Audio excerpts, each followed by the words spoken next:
Yes traders beginners చాలా సింపుల్‌గా screener చార్టింగ్‌ను స్క్రీనర్‌ను ఉపయోగించి నెక్స్ట్ డే ట్రేడ్ చేయడానికి స్టాక్స్‌ని ఎలా సెలెక్ట్ చేసుకోవాలో ఒకసారి చూద్దాం. చాలా సింపుల్‌గా ఉంటుంది. మనం చిన్న ప్రాంప్ట్ తోటి మనం స్టాక్స్‌ని సెలెక్ట్ చేసుకోవచ్చు. స్క్రీనర్ డాట్ కామ్‌కెళ్ళిన తర్వాత ఇక్కడ సైన్ అప్ అయిన తర్వాత ఈ డాట్స్ ఉన్నాయి గదా! ఇక్కడ స్క్రీనర్ అని ఉంటది. స్క్రీన్స్ దీంట్లో క్రియేట్ స్కాన్ ఓకే. ఈ స్కాన్‌లోకెళ్ళిన తర్వాత ఇక్కడ మనం ప్రాంప్ట్ ఇచ్చి జనరేట్ చేసుకోవచ్చు. అంటే ఇక్కడ ఈ ఈ ట్యాగు మనం కోడ్ అంతా ఇవ్వనవసరం లేదు. జస్ట్ కోడ్ జనరేట్ చేస్తుందనమాట ఆటోమేటిక్‌గా. సింపుల్‌గా మనం 1 hour breakout at support okay. 1 hour breakout 1 hour breakout at support అని దీన్ని జనరేట్ క్లిక్ చేశాను.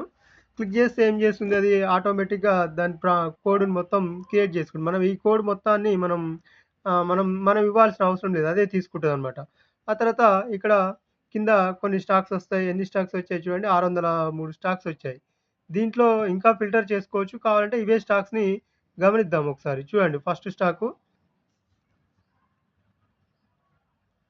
చూడండి మాణిక్ అల్యూమినియం. ఓకే. దీన్ని ఒకసారి డేలో అబ్జర్వ్ చేయండి.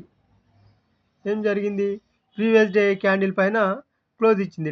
రెడ్ క్యాండిల్ పైన గ్రీన్ క్యాండిల్ క్లోజ్ ఇచ్చింది. దీంట్లో నెక్స్ట్ డే మళ్ళీ సింపుల్‌గా ట్రేడ్ చేయొచ్చు. 15 మినిట్స్‌లోకెళ్ళిన తర్వాత ఇక్కడ మళ్ళీ నెక్స్ట్ డే ఒక రెడ్ క్యాండిల్ పైన గ్రీన్ క్యాండిల్ పడినప్పుడు ఎంట్రీ తీసుకోవచ్చు. ఇదే రకంగా ఇక్కడ చూడండి. ఇక్కడ క్లోజ్ అయింది గదా! ఇక్కడ 15 మినిట్స్ పైన క్లోజ్ అయింది. క్లోజ్ అయిన తర్వాత ఎంట్రీ ఈ రెడ్ క్యాండిల్ కింద స్టాప్ లాస్ పైకెళ్ళింది. ఇదే రకంగా నెక్స్ట్ డే గూడా ఎంట్రీ తీసుకొని టార్గెట్ వరకు వెయిట్ జేయొచ్చు. స్టాప్ లాస్ గూడా సింపుల్‌గానే ఉంటుంది. స్టాప్ లాస్‌కు రాకుండా గూడా దొరుకుతుందనమాట మనకి. ఆ తర్వాత ఈ యెషో చూడండి ఒకసారి.